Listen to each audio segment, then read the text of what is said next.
Assalamu alaikum wa rahmatullahi wa barakatuh, and welcome to the Ummahpreneur podcast. Today I have a very exciting guest with me that I'm so excited to get into this episode because we're going to talk about a topic that I've always been very excited to talk about, bring on the episode. I haven't had the chance to do it yet, guys. And it's a topic that I'll admit, I'm not very experienced, okay, in this topic. So don't, don't try to listen to me thinking that I'm an expert because I'm not, but I did bring someone who is.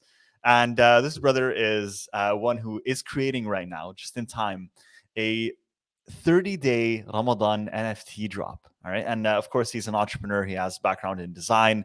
And we're going to talk about all of that. But I'm super excited to talk about this topic today, NFTs, cryptocurrency. It's huge. People are reading about this everywhere. And, you know, they're looking at all of this, all the news and all these different sources saying different things. And so on this podcast, inshallah, I'm going to try to peel back the curtain and get into some of the real details about what NFTs are all about, inshallah. And I have with me today to have the discussion, brother Mustaali Raj. Assalamu alaikum. Walaikum salam. Thanks for having me on the show. It's a pleasure to have you, brother. I'm really, really excited for our conversation. And I'm really happy that you joined us last minute, just to let you guys know. I reached out to Mustaali around 4 or 5 days ago. I'm like, oh, listen, your Ramadan NFT is about to drop. Can we record this episode? He's remind me, you're in Australia, I believe, or Sydney? No, I'm in Vancouver. Vancouver. So, sorry, I don't know because I had a podcast with Peter recently. He was in Australia, so I got confused. So you're not in Vancouver. That far. Yeah. Okay. Cool. So awesome. So we're both in Canada. You're in Vancouver. I'm in Montreal. So we're a few hours away. So I appreciate you waking up a little bit earlier to do this. And if you can share with our audience a little bit about yourself before we dive into our discussion, who you are, what you do, what's your background? Yeah, definitely. My name's Mustaali. I am an independent graphic designer, art director, and visual artist based on the West Coast, Vancouver. And, my practice ranges from everything from working in advertising, marketing, big, small campaigns, but also working with small businesses, agencies on full brand identities, anything to really to do with graphic design and visual communication. Mm-hmm. And on the side, I've been transitioning more into just creating my own content, right? Mainly as a visual artist, but again, grounded in identity and specifically, the intersections of identity that I'm sure all of us can relate with. Definitely. And the work that you do, are you affiliated with any brands or companies, or is this your own startup that you're working on? I started off working at a few different creative agencies, and then 2016, I sort of went on my own, started freelancing, consulting. I've been doing that since, and it's been great because I've been able to work with so many different industries, disciplines, meet amazing, talented people all across the board, and that flexibility is what I love. Like I love being able to work with, a video game company one day, and the next day you're working with like a medical clinic, and then, I'm doing my own thing, creating my own art. Amazing, mashallah. I'm really excited to dive into all of that. I'm really happy to have you, bro, and have some discussion today. I'm super excited for personal selfish reasons, but I want to dive into this. So I want to talk about your journey, even getting into entrepreneurship, what inspired you to do that. And then, of course, we'll dive into the long-awaited discussion on NFTs. But let's talk about your journey through entrepreneurship a little bit first. So you mentioned that towards 2016 is when you decided to take that leap of faith and go on your own. What sparked the decision to do that for you? I guess a couple of things happened. Well, let's rewind back a bit. So I grew up in Calgary, coming from a family of engineers and doctors. I actually studied engineering first, right? So in high school, even my art instructor was like, "Hey, you should really think about design and art." And at the time, I remember thinking to myself, "I'm like, art school? I'm like, is that even a thing?" But anyways, I went into engineering. I was doing it. I hated it, but I didn't really have that mentorship or guidance at the time. But I was still doing creative stuff on the side, right? I would make posters for my friends, for clubs. I would design things for events that were happening.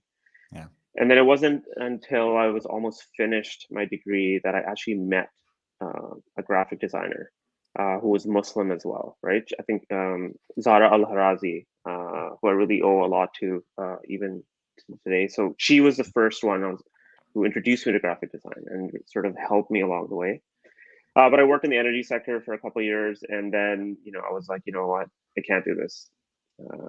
We have one shot, one life, make the most of it, inshallah. So that's when I moved out to Vancouver and sort of did a reset. And that was sort of my first jump of like, okay, you know what, this is what I'm passionate about. This is where I can make a difference. Let's do that. So I went back to school, started working, and even throughout that whole thing, while I was working, say in corporate energy, or then working in agency, a creative agency life. Creative agency was amazing, right? I learned a lot. It was incredible, but still that 9 to 5 sort of restriction, I realized was something that sort of, in a way, sort of bottlenecked me. Although being an entrepreneur, the 9 to 5 just expands into like 24 hours, right? Yes, of course. But that drive for me to do something that was my own, and be able to have that flexibility to pick who I work with, but also when I work. Both me and my wife, like our creative process, I mean, our lifestyles, like travel, moving around is part of our lifestyle, but it's part of our creative process as well. And so you're talking about like, what sparked it, what made that jump was I was finishing up some work at full-time at an agency. And for the longest time, I had this like desire, just get a one-way ticket and just take off, right? And just see where the road took me. And alhamdulillah, we got the opportunity. That's what we did. I got an opportunity to work remotely with a startup part-time. I quit my job. We got a one-way ticket to Thailand and we took off, right? And then 9 months later, we finally came back to Canada, but we were working remotely throughout that. And I loved that experience, and we grew so much that I continued on that path.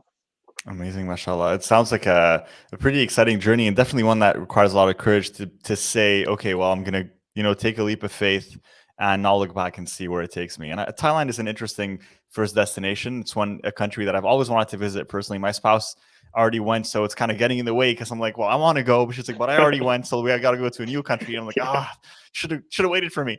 But I know it's an awesome country. What made that decision for you guys? What was it about the nomad life that was attractive to you?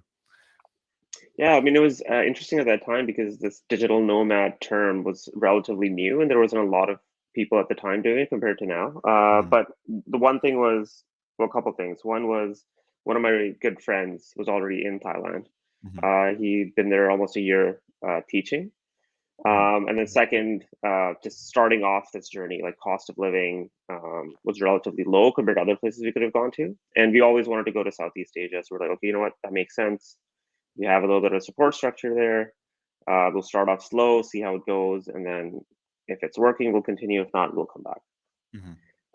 But we started off in South Thailand, which, there's a decent Muslim population there as well. So it was very cool to connect with something similar, but something that was still unique from that part of the world.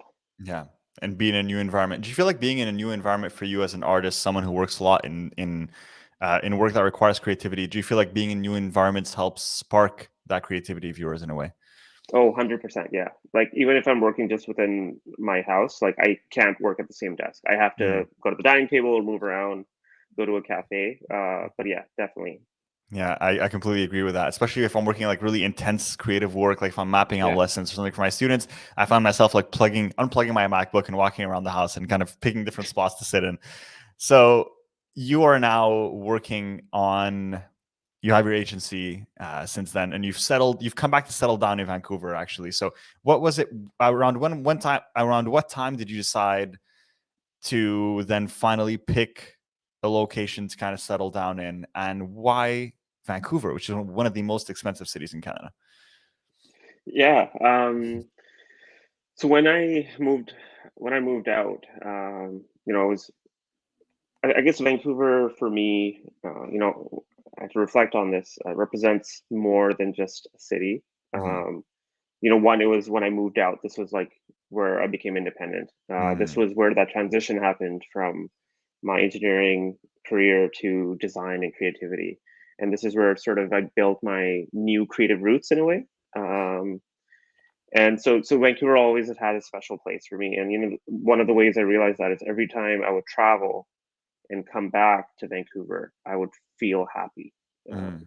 Right, just taking the train home from the airport, I would feel like, oh yeah, this is good. This feels good. Such a beautiful city, man. I love it. I've been a Yeah, couple of times. I love it so much. It's so good. It's so great. It's awesome. Yeah, go ahead. Sorry, I don't want to cut you off. I just want to say no, this. no, I no. love this city. It's beautiful. And yeah, I mean, if you've been here, like Yeah. in terms of it's got that perfect mix of urban and nature Yeah. right there. Yeah. Stanley It doesn't Park.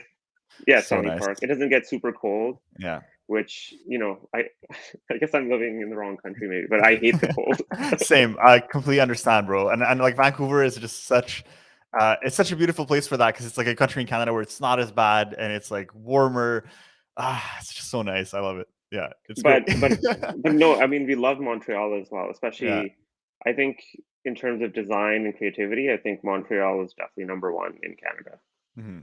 I mean, I would say that's the thing. We do have a hub. We definitely have a hub. I think when it comes to like the game design space and like the tech space, we have a pretty awesome hub here. But I would say the disadvantage is people who are not Canadians probably won't relate to this conversation. But I would say if you took Montreal and you kind of just took it outside of Quebec, it would be so great.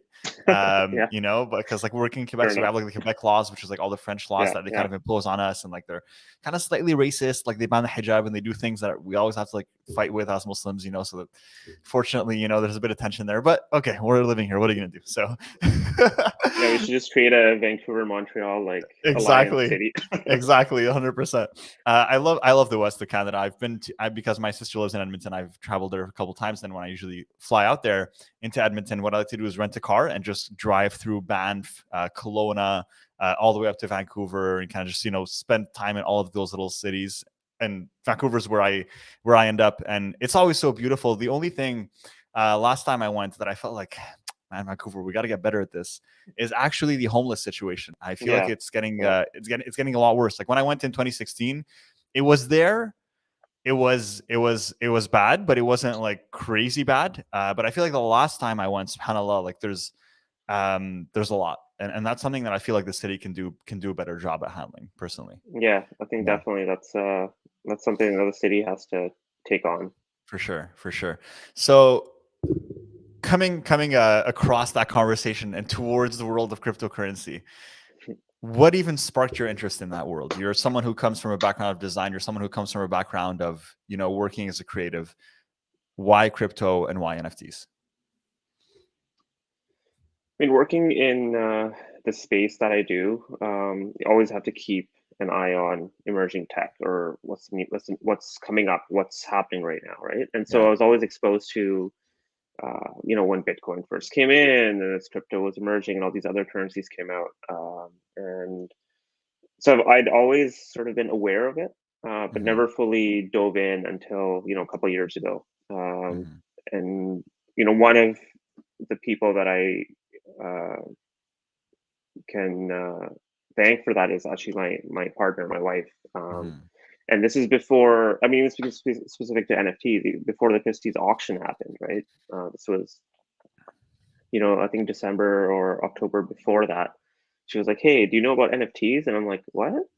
She's like, "Yeah, there's these things. You should really look into them, and you should start creating them right now." And I'm like, "Oh, okay, this is interesting. Yeah, I'll look into it." And then she's like, "No, you need to do this before the Christie's auction happens, because then it's gonna blow up."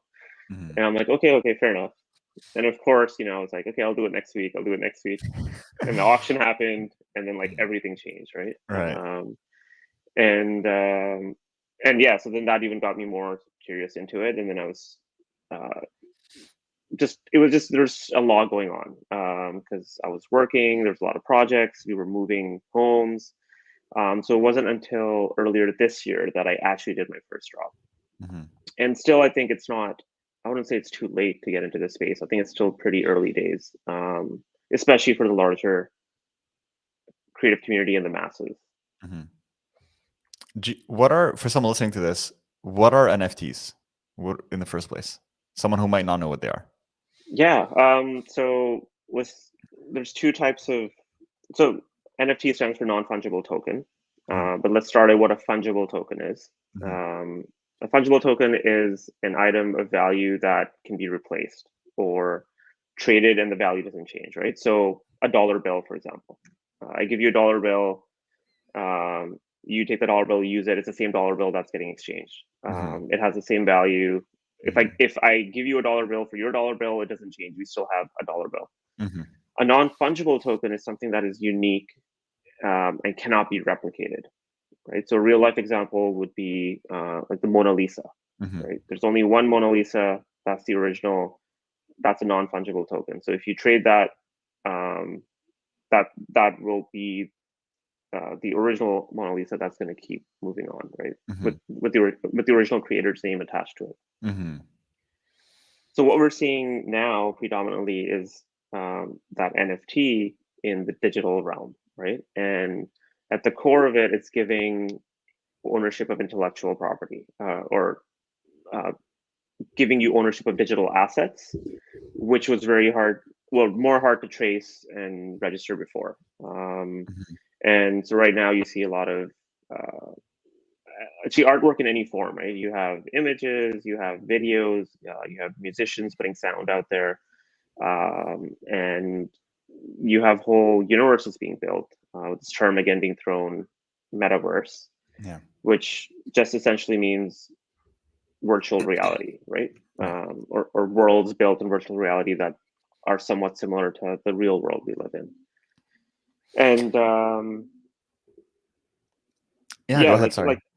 Like most of the artwork is sort of, at first glance might be funky or like video gamey and might not, not everyone might connect to it and they'd be like, oh, why is this stuff selling for so much? Like, what's going on? But as more and more people come into the space, right, that's where we have the power to sort of change what that landscape looks like. And then there will be art or there will be NFTs that cater to everyone's taste eventually. So you can imagine the waters, very turbulent right now, but it will eventually level. Do you own any NFTs? Yes, I do. Yeah. Do you have a Bored Ape? No, I don't have a Bored Ape, unfortunately. Cool. What's your favorite NFT that you own right now? It's one of the Toy Faces. I don't know if you're familiar with Toy Face. Okay. So Amrit Patel, he's a designer from India. Okay. And I was following him even before he got into NFTs. He started working in 3D and he came up with this collection of 3D toy faces inspired by real people or characters, right? So the one I have is Medusa.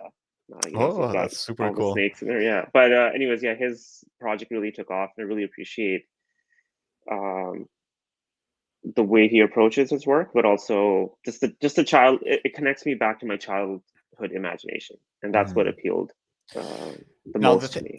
The thing about NFT is that, like, for example, when you own the Mona Lisa, you can hang it up in your living room, or like, let's say you have, obviously, if you own the Mona Lisa, you probably don't have a living room, you have a mansion.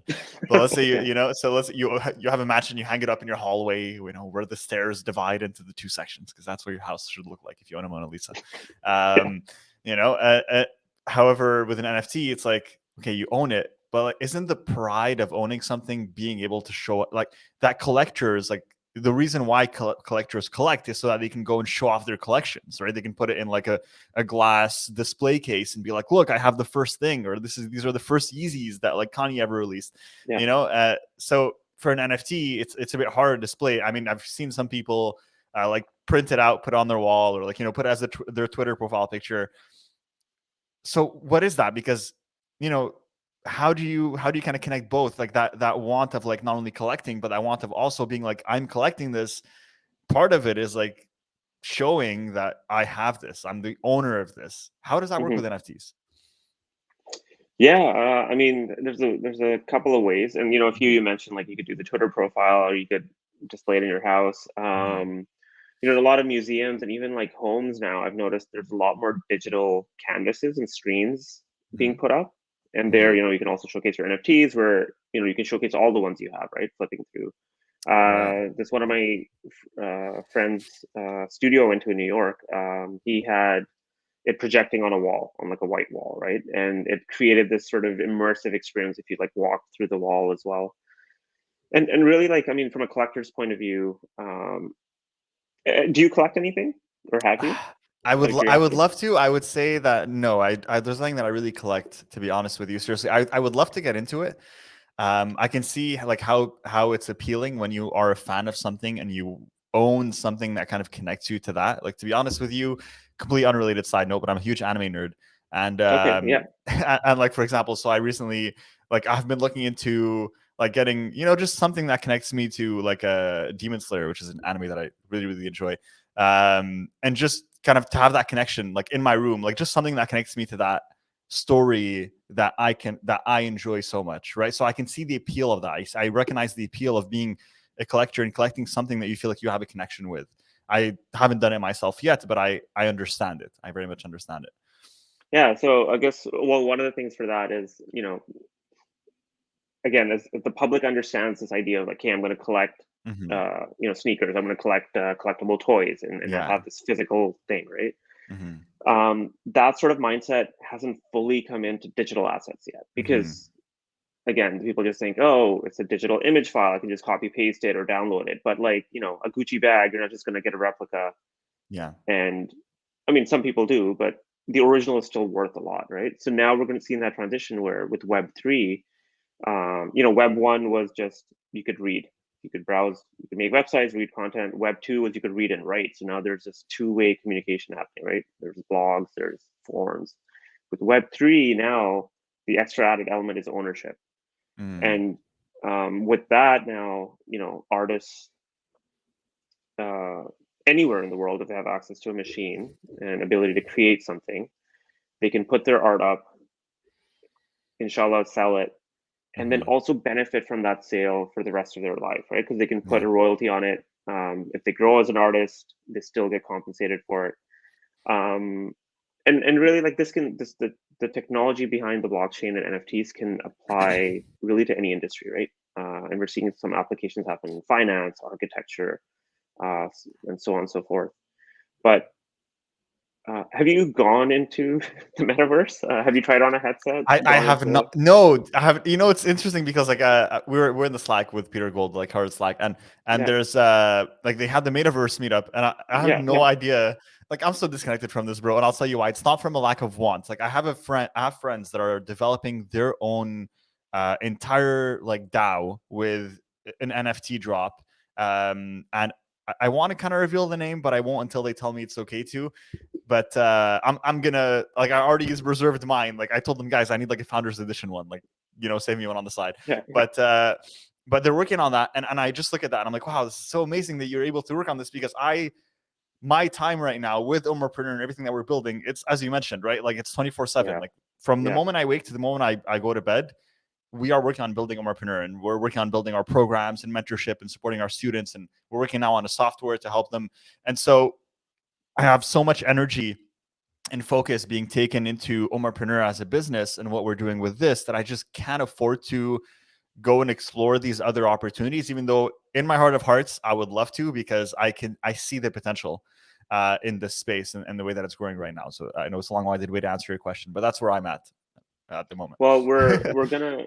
Well, there's a virtual iftar meetup as part of Mhm. the 30 Days Ramadan project that we're doing. So I'll send you an invite and see if you Yes. can tune Do I into that. need to buy like an Oculus? Like, how does it You work? don't, Okay. yeah. So you can still access it through your laptop. Hmm. So I mean, I actually went to that meetup that you're talking about that was on that Hmm. thread, and it was my first time to put the headset on and go in the space and actually interact with people, Hmm. and it was amazing. It was pretty fun.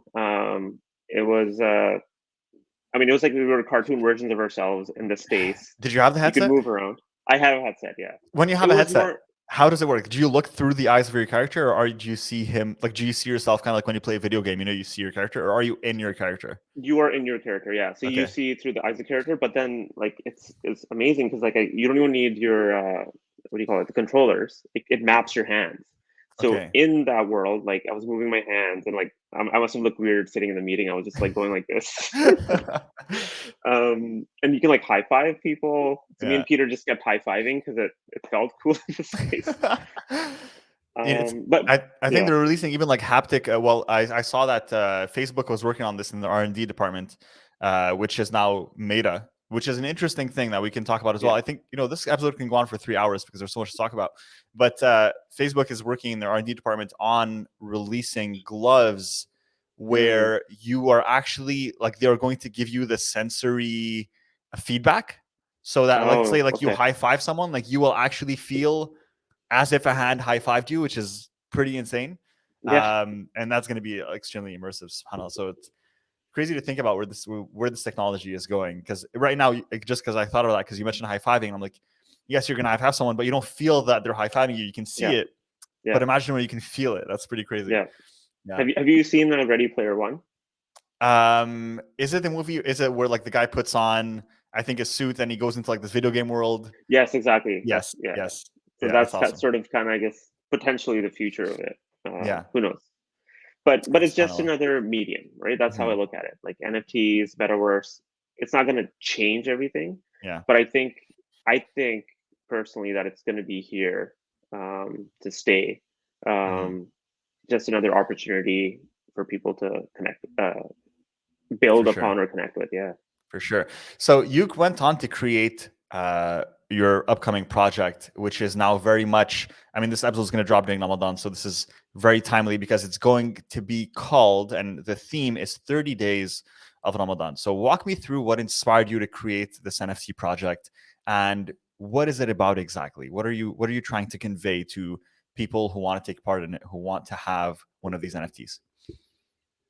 Um, so the project actually started 30 Days of Ramadan back in 2016, Mm-hmm. right? So what? It's almost 7 years ago. Mm-hmm. And it started with a few things. I was early on building my creative career, and like growing up, especially here in Canada, there wasn't a lot of visual media that connected to us, right? As young Muslims, as brown kids, whether it was TV shows or books, mashallah, like now there's so much more content. And there's always these there's so much visuals around Christmas and these other holidays, right? We have Mm-hmm. these iconic Christmas trees, but there was that, other than maybe the crescent moon, those elements were missing for Mm-hmm. Ramadan, for Eid. And so I just in 2016, the Ramadan, I was like, hey, I'm just going to do a personal project for myself where I can explore my spiritual practice through something creative, Mm-hmm. right? So what I did is, for each of the 30 days, I did a different animated GIF that Mm-hmm. represented an aspect of Ramadan, but also connected with a self-reflection of what I was feeling, right? So the first one, was the Arabic number one. That was like a clock that was ticking, but it had like a sunrise sunset happening, right? So it's talking about Mm-hmm. sunrise sunset, the fast. One of the days I was just super thirsty, like incredibly thirsty. So the artwork I made was like an hourglass.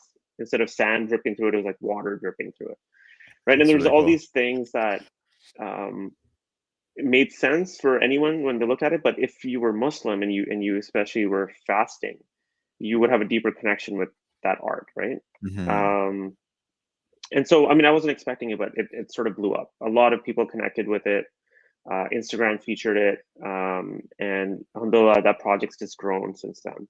That's So amazing. every year it's become a tradition, and it's my tradition, but also it's so humbling to see that so many people message me before Ramadan. They're like, "Oh, I'm so excited! Ramadan's coming up. Can't wait to see what you do this year." Because I change the theme up every year. So the Mm-hmm. second year I did, what does it mean to fast in Canada? Then I Mm-hmm. did something with patterns. Last year was a really fun one. I had this question in my head. In the Quran, Allah says that everything worships God, Mm-hmm. right? And then so I was like, okay, so fasting is a part of worship, and Muslims aren't the only ones that fast. There's other cultures and religions that also have it. But I'm like, does this exist in the animal kingdom? And Mm-hmm. so I went deeper into it, and yeah, subhanallah, there's animals fast as well, different periods of time for different reasons, and that became the project. SubhanAllah. Um, and yeah, this year, so that brought me to this year, and I was coming up with concepts. And the idea that stuck with me was exploring iconic Ramadan memories, right? Mm-hmm. So it's a collective of those nostalgic childhood memories that I have that, again, are universal enough that a lot of Muslims around the world can connect with, but also specific moments and experiences. Like, for example, again, some of this is spoiler sneak peek alert because these Yeah, artworks haven't been because you revealed. haven't revealed yet, right? You haven't revealed the actual NFTs and what they will be. Every day you will reveal the one Yes, for that day, correct? correct. Yeah. Okay. Actually, maybe let me talk about the mechanism and how I got into the NFT first. We could get into the idea. Sure. So this year, with NFTs growing and becoming big, I was like, you know what, this might be a good year to sort of test out that NFT space with Mm-hmm. a Muslim-inspired project. And what better Mm-hmm. way to do it than a natural transition for 30 Days of Ramadan? Mm-hmm. And so then the concept sort of, I started thinking about, okay, how can this play out in the NFT space? And that took the form of there's 30 Ramadan cubes, right? And if you go to the website, 30 Days of Ramadan, it's RMDN. Mm-hmm. You can take a look at the details. But so these cubes are like time capsules, right? That hold that precious artwork or memory inside of them. So there's 30 cubes. If you bought the cube, say you bought the day 12 cube, then on day 12 of Ramadan, when the artwork inside gets revealed, you will get a second NFT airdropped or sent to you for free, which will be that revealed artwork of the memory. So at the end Okay. of it, you'll have the cube and you'll Okay. have So you'll have both. You'll have both the you'll have cube both. and okay. And Interesting. so the cube acts almost as like a access pass, right? Mm-hmm. So it gives you access to the special NFT. It'll give you access to early access to future drops. It will give you access to free merchandise. It will also give you access to virtual events. I And have the a quick idea was, question. Sorry. yeah, Do you only give for the people listening and for myself as well? Do yeah. you only provide one cube for each day? Is there only one for each There's day? only one cube for each day. There's 30 So there's cubes. only 30 of There's this. only 30. Have they Yes. already been sold out? They haven't been sold out. They're Okay. still, so day 1 and day 30, I guess the most precious ones have been sold. And Okay. some of the other ones, like, day 7, those numbers, but Mhm. there's still quite a few left. Okay. So Awesome. So there's still an opportunity for people to go in and get those. yes, definitely. Awesome. Especially Awesome. before Ramadan starts this weekend. Okay. And if you want me asking, in terms of the pricing, is it usually the NFT creator that sets the price, or is it you put it up on OpenSea and there's like bidding? Again, I'm a total noob, and probably people listening to this are the same as me, so they appreciate me asking me these questions. How does that work? Yeah, you can do either. Technically, you can do either or. You can either Okay. set it up for auction starting at a low price and then Hmm. see where it goes, Okay. or you can put a fixed price. So Cool. I was exploring these things for this project, Hmm. and one of the things I realized with the research and things is the larger Muslim community isn't fully as well versed in this space, right? So I wanted to make it Right. easy for them to access. So that's why Correct. instead of going into a more tricky blockchain, I kept Ethereum because that's mainstream, Yeah. and I kept it at a fixed price, zero point Awesome. 0.1 Ether, just Mhm. so that barrier to entry would be minimized. Super easy and simple and affordable, to be honest with you. I'm surprised that you put it that low. So that's awesome. Like, people who are listening to this, jump on it, guys. Go in. It's not much. So 30 days of Ramadan, 30 days of RMDN. We're going to drop the link anyway around this episode, but don't go ahead and click on it until you finish this episode. Okay, don't get too excited. So one thing that you were mentioning, sorry, because I did cut you off, is you were talking about the mechanism behind it, right? So you mentioned that someone gets the cube, they get access to the kind of, is it going to be a GIF, a photo? Can you share that at least, or not yet? Yeah, so this year it's going to be fully immersive 3D artwork. So what that means Okay, is awesome. you have the cube, you can actually grab it on your desktop or whatever, you can rotate it, look under it, and same thing with the artworks too, right? And so Mhm. you can see all the detail and the hidden uh, craftsmanship in it. Awesome. And So how do you create something like that? I mean, just from a creator standpoint, like, what are you using as a software to create this artwork? so for me, like anything I do, I always start pencil paper, right? Hmm. So it's just sketches, ideas, and then I usually work within Illustrator, Adobe, Hmm. to work out the details of the design of, like, okay, what is what is the 2D version of this going to look like, right? So I Hmm. get the forms and the proportions right, Hmm. and then I learned Blender, which is open source 3D software. Mm-hmm. So anyone who's interested can like download it and try it out. And that's where I build the actual 3D artwork. Mm-hmm. And then so you can do the lighting. It's so powerful, you can do anything in there. And then you can Right. export it either as a still image Mm-hmm. or animation, but also as the live 3D file, which Mm-hmm. also you can place, you can take it to augmented reality. Right. So I'll share a clip with you. Like you could have that cube on your desk without it Mm-hmm. actually physically being on your desk. Okay. Got it. Um, I'm excited, bro. I'm excited to like see and when the drops happen, are you gonna reveal them? Like, is there a site where we can go and check it out and see? Okay, that was number one. That was number two. Is there a way we can see that? yes, the best way, I'm going to be revealing each artwork on my Instagram, Mm-hmm. which is handle is at mraj, Mm-hmm. MRAJ. Mm-hmm. So tomorrow will be the first one.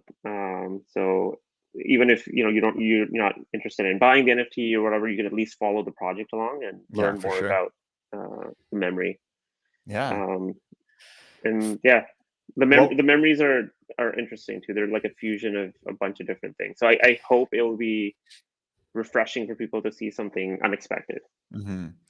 Is there is there an overarching emotion that you want to convey throughout these drops, or maybe is it specific to every single one? Is every single one does every single one contain its own emotion, or is there an overarching theme? Well, I mean, you mentioned, of course, the memories, but I mean, is there something that you want to transmit, right? Is it that feeling of nostalgia that you want other people to feel when they see those memories as well? Is it that feeling of remembering your childhood? What is it for you? I think it's definitely those where this feeling Mm-hmm. of nostalgia connecting with your childhood, but also I hope these works will allow people to connect with each other. Mm-hmm. Of we're talking about a specific moment, and then okay, here's another sneak peek just for you. So one of the artworks, right, talks about the Eid hugs, Mm-hmm. right? So you know how Eids are going in, at least for me, coming from a South Asian background, I'm wired to like, okay, there's a 3 hug technique you got to go in for, right? So you go 1, 2, and then sometimes the other guy follows a 2 hug technique. So there's this awkward sort of phase in the middle. In the middle, they're like, oh, do we do the third one? Do we not? All right. And then once in a while, we get an Arab brother who'll throw in a kiss, which Yeah. throws everything off. So it's a so that artwork, visually sort of showcases that. So it's kind of Mm-hmm. funny. You kind of connect with it because you might have been in that situation, but also again, it connects us because it's like regardless whether you're hugging or kissing, doing 3 hugs or 2 hugs, it's Mm-hmm. that element of us connecting together. Mm-hmm. And another thing I wanted to mention is for a long time, even now, like Muslims in media, pop culture, whether it's film, shows, artwork, predominantly, at least in the West, there's all these stereotypes associated with them, right? Some of them are Mm-hmm. negative, some of them are Yeah. just, not every Muslim looks the way they're usually depicted. Mm-hmm. But in Web3, especially the NFT space, we have the opportunity as Muslims to get in there and craft our own stories, right? Mm-hmm. It's decentralized. No one's calling the shots. We call the shots, and we can define how we portray ourselves, our religion, and how uh, we live that. 100%. I love that. And ultimately that's what art is about, right? It's about conveying those emotions, those feelings, and whatever it is that you want to convey in the other person that is receiving this art, more than anything else.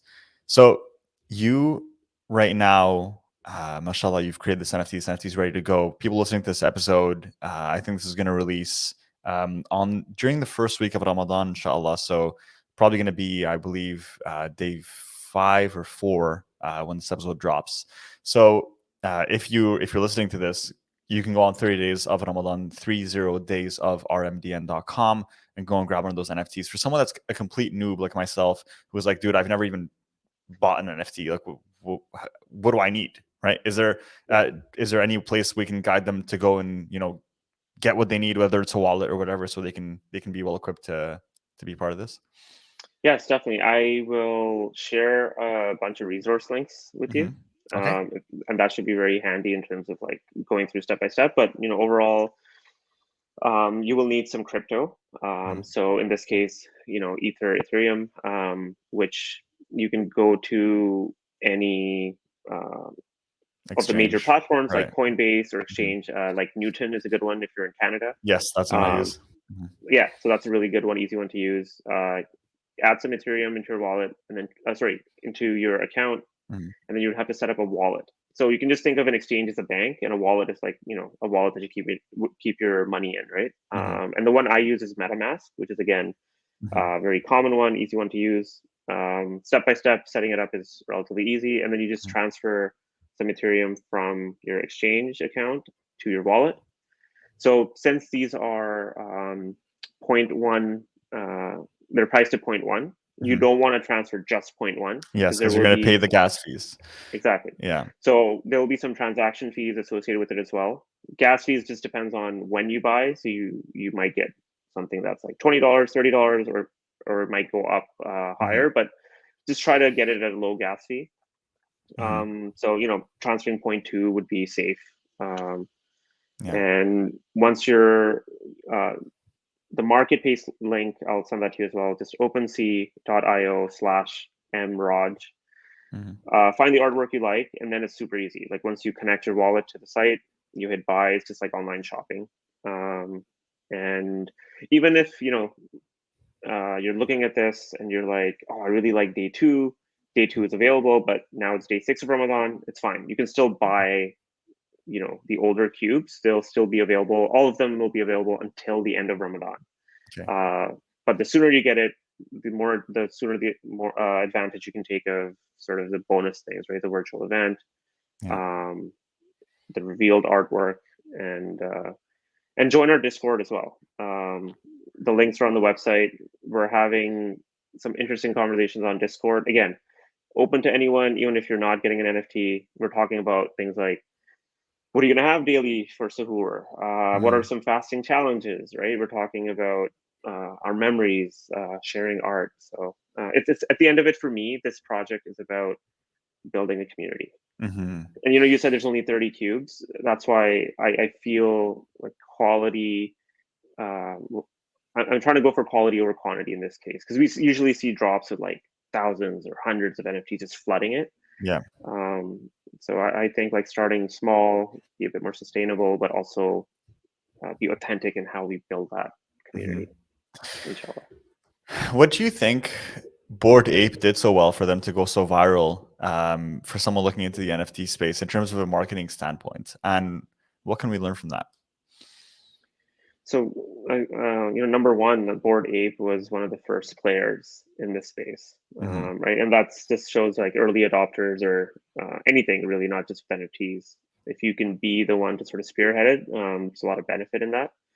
And similarly, what they did is it's not necessarily the artwork itself or the craft put into creating the work that's valuable. It's what it represents, right? Mm. And it represents being part of that special, exclusive community. And the ape, what they did is it gives you access to all this behind the scenes stuff, right? There's events, there's special merchandise, there's these networking, these connections. And I think that's what's cool is that like owning an NFT, and it's interesting to have this discussion for someone interested in creating one, right? Because it's not enough, I think, to just say, well, here's the NFT and it's done. I think part of the reason why, and this is in line with what we were talking about earlier, because when you're a collector normally, I mean, when we're talking about art, when we're talking about invoking emotion, there's all these things that tie into it, right? And when we're talking earlier about being a collector, when you're a collector, you collect something like the Mona Lisa, you put on display. It's like it gives you that cred. It gives you people walk in, you want their reaction. And a lot of collectors do it for that. With an NFT, if you don't necessarily have that, then then there's going to be other reasons why you want to add. If that element is not as high, right? That display element and that like kind of what they call the social proof element, then you need to add other elements that will contribute to the emotion that a person feels when they own this NFT. And the emotion that a person feels is that ultimately every single one of us wants to be part of the cool kids club. We want to be part of a community. We want to be part of an exclusive group that we only have access to, right? There's the certain feeling we get when we have and we feel like we have that exclusivity. This is why people have like buy even certain brands, right? That like we like original Gucci or Louis Vuitton bags, right? Because they know, well, I'm carrying this, and now this shows that I'm part of it. I have a certain status, right? Yeah. I'm part of this status, right? And that affiliation is what people are buying. They're not buying the bag because they think this bag looks like it's worth 800. They're buying the bag because they know this bag showcases that I'm of a certain status, right? And ultimately, for us as human beings, we are very much community driven, and through this art that we create, we need, as a creator of that art, you want to not only convey that emotion, but you also want to give people even more in terms of emotions. So not only that emotion that you're getting from the art, but not only that, I'm going to give you emotions in terms of now you're part of this community and you have access to these exclusive things that other people don't. And so it's more of an incentive for you to be like, yes, well, I should invest in this, I should purchase it, because now that makes me part of this club. And I think there's a lot of wisdom to that. It's a pretty interesting perspective. Would you agree? Yeah, I think utility is key, and also I think like moving forward, the concept and the storytelling is going to be important as well. I don't think it'll be just enough to do, oh, this is a cool unicorn, I'm going to do like thousands of them and they'll sell, because that's been done, right? Like now it's about how can we use this technology and create something a little bit different, showcase a different perspective. That's awesome, man. So in your eyes, where do you think NFTs are going moving forward? Do you feel like they will always be what they are today, or do you feel like they will evolve in the future and maybe look different in 5 or 10 years? I think it will evolve.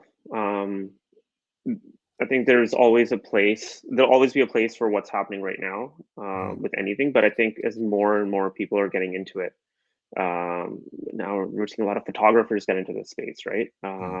Now there's immersive photography happening, and because honestly, a lot of everyone's just learning as we go, right? A lot of people are experimenting. They're seeing what can be done. How far can we push this tech? And even with the metaverse, right? It's not like there's one universal metaverse. It's everyone's creating their own. So there's Sandbox, Decentraland, Meta has their own. And once we start seeing NFTs getting shared across platforms, for example, you own like a pair of Nike NFT boots, on OpenSea, but then you can take them out of your inventory, wear them in, Meta's Horizon Worlds and walk around with it.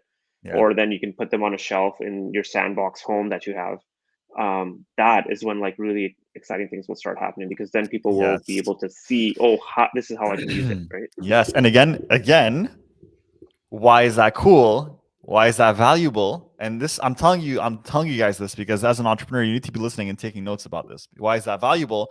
Because if you can go and not only have that NFT, but you go and you wear it on your avatar, what does that give you guys? It gives you status, right? And what do people want? They want status. That's why they purchase. So just a little note, listen from entrepreneurs there. Okay.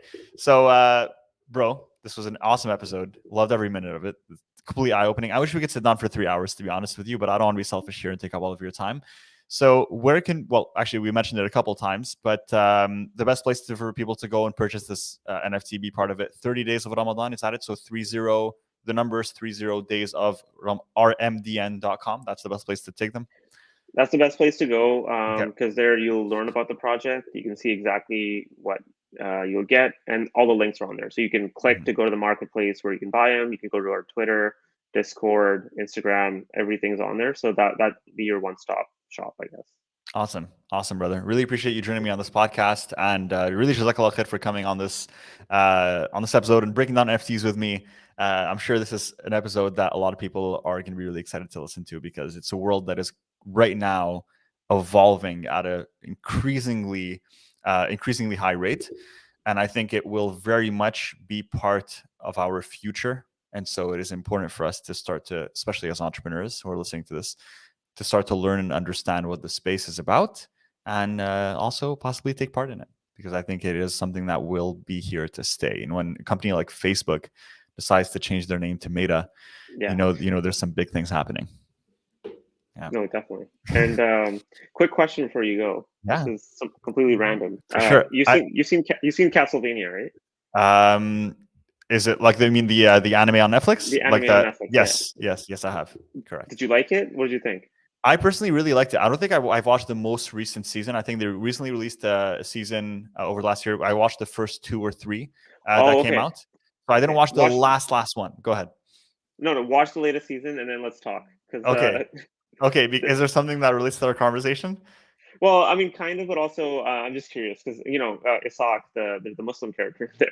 Oh, really? Um, I didn't know that was okay. Cool. oh, So sorry. Okay, I my missed bad. But yeah, out. No, there's. that's cool. I'm glad. I'm excited now. You're like, okay, cool. There's a Muslim character now. I got to check it out. I watched the first 2 seasons, and I remember seeing like the new season announcement on Netflix, and I didn't have the time to check it out. So, dude, if you're recommending this to me, I'm gonna check it out 100%. Because like I said, I love animated shows. That's my favorite. So yeah, jazakallah khair for this, man. It was a pleasure.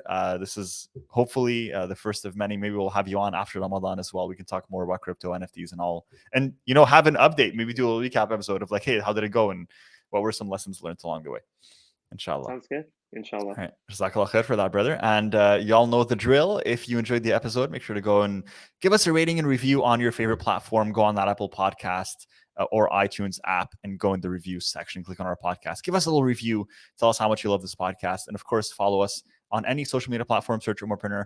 And if you need some help with your business, you want some mentorship, go on ummahpreneur.com. There's going to be resources. There's going to be a place to go through a free training, to book a call, and get all that good stuff. And you're listening to this during Ramadan, so Ramadan Mubarak to all of you. May Allah subhanahu wa ta'ala grant you all acceptance over your good deeds, your du'as, your prayers, your fasts, and everything else. And please do take the time to go check out 30 Days of Ramadan, 30 Days of RMDN.com. Go ahead and check it out, and we'll see you in the next episode. Assalamu alaikum wa rahmatullahi.